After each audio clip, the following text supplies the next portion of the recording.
Radio India KRP 1110 AM ਤੁਸੀਂ ਸੁਣ ਰਹੇ ਹੋ ਜੀ। रेडियो इंडिया पूरी दुनिया च सुने जा रहा है। रेडियो इंडिया.ca ते साडे प्रोग्राम पूरी कायनात च सुने जा रहे हैं। अमरजीत चीमा दा प्रोग्राम लोक अदालत शुरू हो गया जी। 604 592 91 ते साडे नाल संपर्क भी किया जाता है। सोशल मीडिया दा page Facebook radio India, Twitter ते रेडियो इंडिया 1110 ते इंस्टाग्राम ते भी रेडियो इंडिया 1110।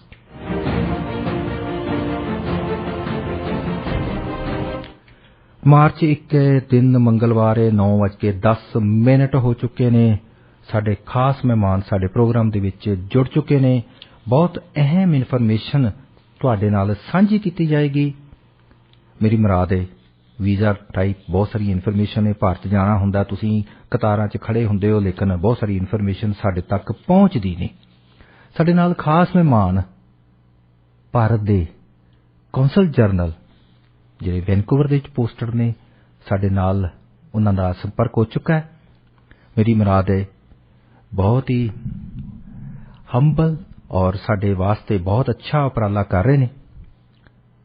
मनीष जी ਸਾਡੇ ਨਾਲ जुड़ चुके हैं, consul general of India Vancouver. Manish ji, radio India पर आपका भरपूर स्वागत।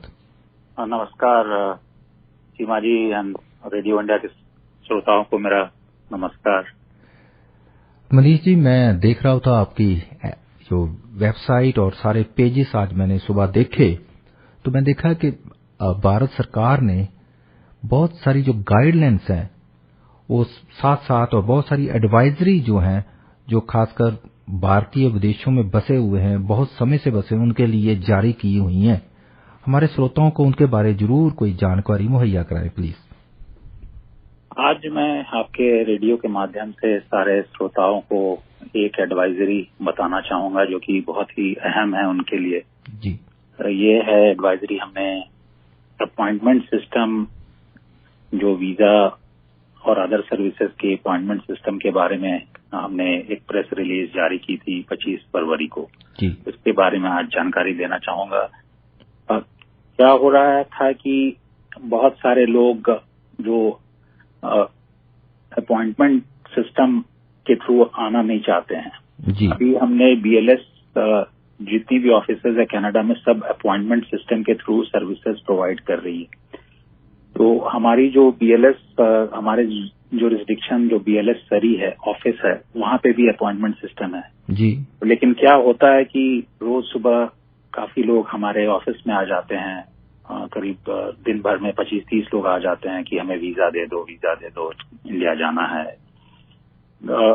तो ये बताना चाहूंगा श्रोताओं को कि जो भी वीजा एप्लीकेशन है प्लीज आप अपॉइंटमेंट लेकर BLS ऑफिसर्स में अपनी एप्लीकेशन जमा करें जी। जो हमारे दफ्तर काउंसलेट से जो भी वीजा हम देते हैं वो बहुत ही इमरजेंसी केसेस में है जो अभी डील नहीं करना चाहूंगा। तो नॉर्मल जो केसेस में किसी को इंडिया जाना है तो पहले इंश्योर करें कि आपके पास वीजा हो, तभी आप अपनी टिकट खरीदें। और काफी केसेस होता है कि लोग आ जाते हैं कि मुझे कल जाना है, परसों जाना है, तो और बहुत लोग कहते हैं कि मुझे अपॉइंटमेंट नहीं मिल रहा है। तो ये जो कहना है कि अपॉइंटमेंट नहीं मिल रहा है वो सही बात नहीं होती है। आपको अपॉइंटमेंट तो अभी भी मिल रहा है, लेकिन आप जब चाहते हैं तब की अपॉइंटमेंट नहीं मिलती है। आप जैसे भी मार्च एंड अप्रैल की अपॉइंटमेंट मिल रही है जी। तो अपॉइंटमेंट सिस्टम है, अपॉइंटमेंट मिल रही है। हमारा मैन पावर लिमिटेड है, BLS का मैन पावर लिमिटेड है, तो अपॉइंटमेंट जितनी भी रिलीज होती है सब भर जाती है। तो यहाँ पे जो उन लोगों की बात करूंगा जिनको किसी भी वजह से अर्जेंटली कुछ दिनों में इंडिया जाना है तो वो क्या करें। तो उन जैसे लोगों के लिए जो कि मान लीजिए कि आज किसी को ये प्लान किया कि भाई मुझे 2-3 दिन में इंडिया जाना है जी, तो वो हर दिन शाम में 7 से 7:30 बजे एडिशनल अपॉइंटमेंट स्लॉट्स रिलीज होती है जी जी। हर दिन हर वर्किंग डे शाम 7 से 7:30 बजे BLS अपॉइंटमेंट वेबसाइट पे एडिशनल स्लॉट्स रिलीज होती है कल के अपॉइंटमेंट के लिए, नेक्स्ट डे अपॉइंटमेंट। बिल्कुल। तो ऐसा प्रोसेस रोज हो रहा होगा। पहले भी होता था, लोगों को इतना ध्यान से पता नहीं था। हम अप्रोच करते थे, ईमेल से हम जवाब देते थे, लेकिन इसीलिए मैं रेडियो पे भी आया, प्रेस रिलीज किए हैं कि लोग ये जाने कि जिनको किसी तत्काल वजह से इंडिया जाना है और अपॉइंटमेंट तुरंत की चाहिए, वो 7 to 7:30 BLS अपॉइंटमेंट साइट पे जाके BLS तरी में ये खाली व्यवस्था अवेलेबल है, क्योंकि उधर के ही लोग ज्यादा जाना चाहते हैं इंडिया जल्दी में। बिल्कुल। तो आप प्लीज जाएं, अपॉइंटमेंट लें और दूसरे दिन आप अपनी एप्लीकेशन जमा करा दें। फिर वो एप्लीकेशन हमारे पास आ जाएगी और हम जैसा भी होगा within few days we will be able to give the visa. Manish ji, ये जो साइट है, जो तत्काल सर्विस जो भारतीय रेलवे भी करती है, उसी के मुताबिक एडिशनल स्लॉट, वैसे भी वहाँ एडिशनल बोगी लगा के वो तत्काल सर्विस करती है। शताब्दी में हम भी ऐसा काम करवाया करते थे, वो बिल्कुल वैसे तरीके से ही काम हो रहा है।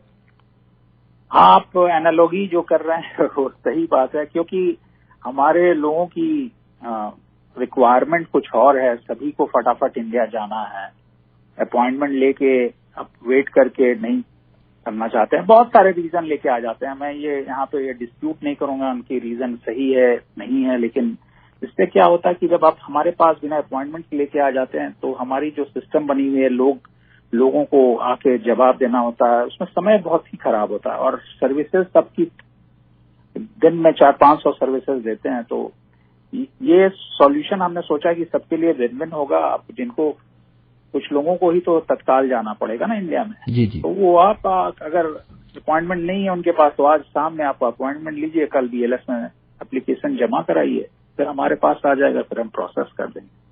तो ये मेरे को इसीलिए रेडियो के माध्यम से ये बताना चाहता हूँ लोगों, ताकि आप इस सुविधा का फायदा उठाएं। और बहुत सारे इधर उधर की खबरें भी आती है जिसका कोई सॉलिड बैकिंग एविडेंस नहीं है। लोग अपनी सर्विसेज के लिए, अपनी फॉर्म भराने के लिए, अपनी अपॉइंटमेंट लेने के लिए अपनी डॉक्यूमेंट किसी एजेंसी को देना चाहें तो ये उनकी मर्जी है, लेकिन वो एजेंट या वो सर्विस प्रोवाइडर भी अपॉइंटमेंट सिस्टम के थ्रू उस पर्सन के नाम का अपॉइंटमेंट निकालता है। जी जी।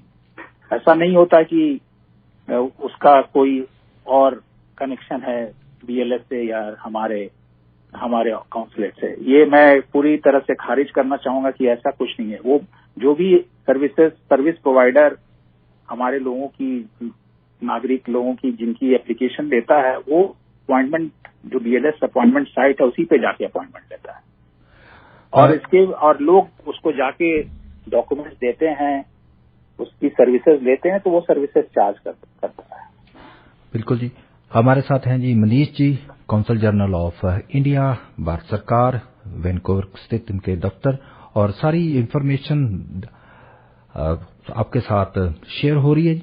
मनीष जी, और मैं 2-3 बातें और करना चाहूंगा। OCI कार्ड बनाने के लिए बहुत सारे हमारे लिसनर तत्पर हैं, वो कहते हैं हम बनवाना चाहेंगे, तो फिर भी कई तरह की उनमें डर होता है, पता नहीं ये होगा वो होगा। तो ये तो प्रोसेस काफी सिंपल है। आप बहुत ही सिंपल प्रोसेस है।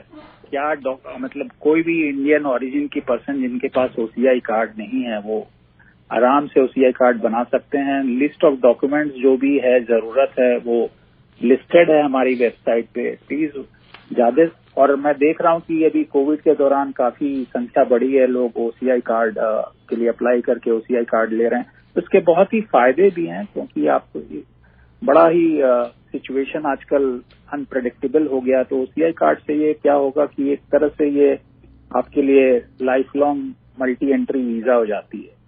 आपको बार बार नए वीजा के लिए अप्लाई नहीं करना पड़ता। आपकी ये कार्ड के बदौलत आप इंडिया कभी भी कितनी बार भी ट्रैवल कर सकते हैं। और इसके अलावा भी बहुत सारे फायदे, आप इंडियन नागरिक के इक्विवेलेंट हो जाते हैं, मतलब उन्हीं के एट पार हो जाते हैं।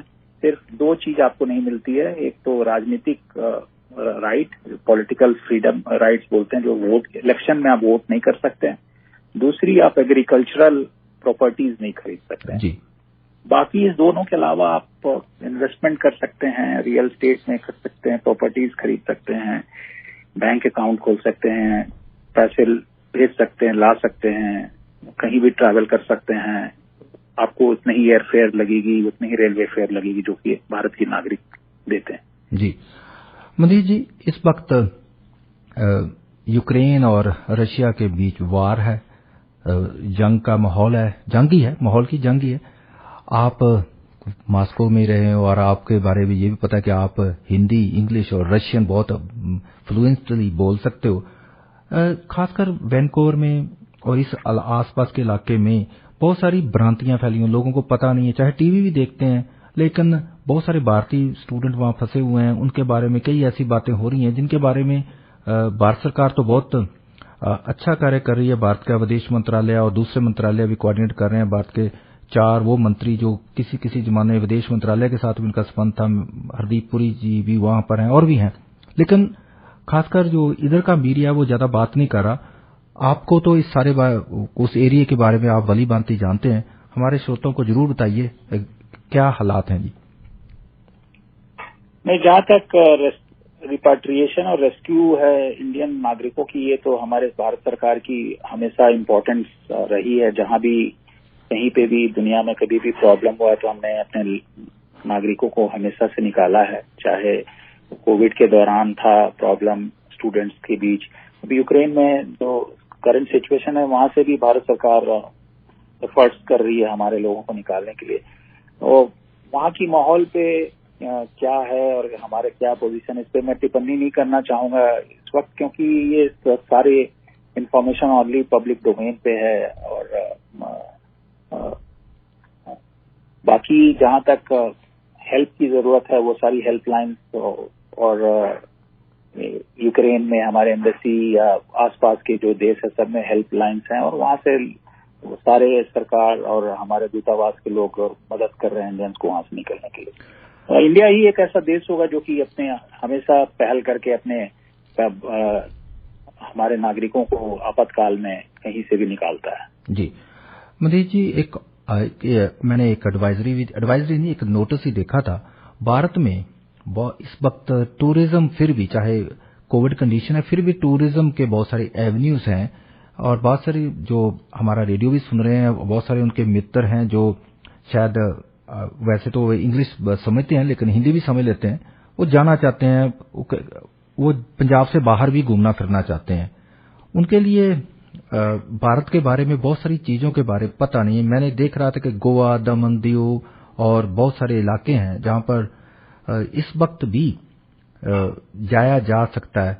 भारत सरकार या भारत का टूरिज्म का जो डिपार्टमेंट है उनके लिए कोई खास तोहफा दे रहा है या खास कोई, जिसको पंजाबी में कहते हैं, उपराला कर रहा है? भारत ने अपनी इंटरनेशनल अराइवल्स टूरिज्म के लिए खोल दिया है। ये शुरुआत 15 नवंबर 2021 से हुआ था। लिमिटेड वे में टूरिस्ट सेक्टर्स और international travellers has been open. Bharat में स्थिति काफी अच्छी है, बढ़िया है। लोग इंटरनली भी डोमेस्टिक ट्रैवल काफी लोग कर रहे हैं। वैक्सीनेशन प्रोग्राम काफी रॉबस्ट है, काफी जोर शोर से हो रहा, तो सिचुएशन एकदम नॉर्मल है और काफी लोग जा रहे हैं। तो जिनके पास, जिनको टूरिस्ट वीजा लेना है, हम टूरिस्ट वीजा दे रहे हैं। 30 डेज सिंगल एंट्री और 120 डेज वैलिडिटी की वीजा मिल रही है। और जहां भारत सरकार ने एक कार्यक्रम चलाया था कि फर्स्ट 500,000 टूरिस्ट अराइवल्स को टूरिस्ट वीजा फ्री देंगे, वो स्कीम अभी भी चल रही है। तो उसमें यहाँ जो कैनेडियन लोग जो टूरिस्ट वीजा लेंगे उनको सिर्फ थोड़ी सी चार्जेस लगेगी, बेसिक चार्जेस, जो प्रोसेसिंग चार्जेस लगेगी, तो वीजा फी नहीं लगेगी। तो जहां तक मुझे याद आ रहा है 39 या $40 में टूरिस्ट वीजा अभी मिल रही है लोगों को इंडिया जाने के लिए। तो आप इसमें 30 दिन के लिए जा सकते हैं और सिंगल एंट्री होगी। और जैसा आपने कहा कि बहुत सारी जगह है, इंडिया बहुत ही बड़ी देश है और वहाँ कैनेडियंस के लिए बहुत ही जगह है जहाँ वो जा सकते हैं कल्चरली, या सी बीचेस, गोवा या अदर स्टेट्स जहाँ पे वो टूरिज्म का आनंद उठा सकते हैं। मनीष जी, ई वीजा कब खुलेगा? ई वीजा क्योंकि कनाडा क्या बहुत सारे मुल्कों के लिए सदा लिए बंद है, कईयों का ई वीजा नया ले सकते हैं। मैं एक एग्जांपल दूं, अमेरिका का यदि इंडो अमेरिकन है वो तो ई वीजा ले सकता है, लेकिन इंडो कनेडियन ई वीजा नहीं ले सकता। इसका क्या कारण है जी? ये फैसला हुआ था कि भाई कनाडा के लिए ई वीजा बंद है, तो जो पुराने ई वीजा हैं वो सस्पेंडेड हैं और पुराने जो लॉन्ग टर्म पेपर वीजा है वो भी सस्पेंडेड है। ये दोनों चीज सस्पेंडेड है। पुराने पेपर वीजा तो लॉन्ग टर्म पेपर वीजा तो सारे मुल्कों के लिए सस्पेंडेड है। पुराने paper e visa long term e visa सारे देशों के लिए सस्पेंडेड। लेकिन ई वीजा बहुत सारे कंट्रीज के लिए खुल चुके हैं, लेकिन कनाडा के लिए नहीं खुला है। मुझे पता नहीं है कि कब गवर्नमेंट सरकार ये फैसला करेगी कि ये सर्विसेज रिस्टोर हो। तो जब तक नहीं होता है तब तक लोग अपनी नॉर्मल वीजा लेके जाएं, हम हमारे काउंसलेट से या एम्बेसी से। यही कह सकता हूं मैं फिलहाल। बहुत बहुत शुक्रिया मनीष जी। आपका बिजी स्केड्यूल होता है सुबह सुबह, और फिर भी हमारे रेडियो इंडिया पे आके अपने श्रोताओं को बहुत एक अमूल्य जानकारी आपने मुहैया कराई। आपका बहुत बहुत धन्यवाद। हाँ, तो फिर इससे दोबारा इससे कहना चाहूंगा कि अपनी सारी सर्विसेज नॉर्मल चल रही है। जिनको भी वीजा चाहिए, जैसे मैंने बताया, अपॉइंटमेंट चाहिए जल्दी में, तो वो सेम डे अपॉइंटमेंट शाम में 7 से 7:30 बजे होती है। और रूमर्स पे नहीं जाए, बहुत सारा की रूमर अफवाहें उड़ती है, ऐसी बात नहीं है। अगर कोई शिकायत है, कुछ कंप्लेन है, कुछ इशू है, तो आप हमें अप्रोच करें ईमेल से या रेडियो इंडिया के थ्रू या जहां से भी हो, हम उस पर क्लैरिफाई करेंगे। समय समय पर मैं रेडियो पे आता भी रहता हूं और क्लैरिफाई करता रहता हूं। आपका बहुत बहुत धन्यवाद। धन्यवाद शिवा जी। शुक्रिया।